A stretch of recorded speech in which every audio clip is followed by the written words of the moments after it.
So yan guys, sinahin ako na sisibak ng kahoy para magagamit pang saing.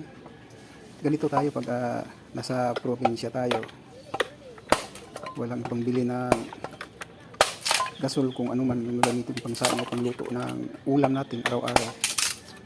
So ito ang gagawin natin, magsibak ng kahoy para may magagamit o pangluto ng saing, pang saing, luto ng ulam, kung ano man yung lulutuin mo. So ayan, ganito tayo sa probinsya, kung nasa probinsya kayo. So kailangan tayo mag sibak ng kahoy para may panggatong, kaya wala tayong pangbili ng gasol.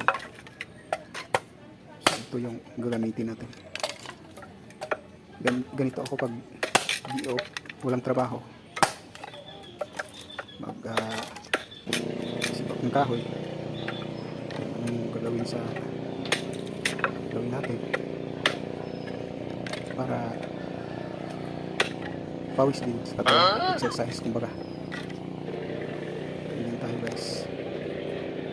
So, kahit pawis na pawis ka, relax konti, punas-punas, tingin sa harap, kung nakarelax na, ito naman, sisibak na naman.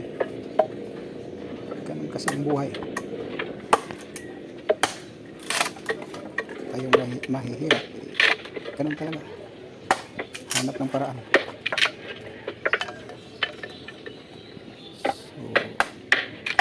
So sugat na yung kamay mo sa kasibak ng kahoy.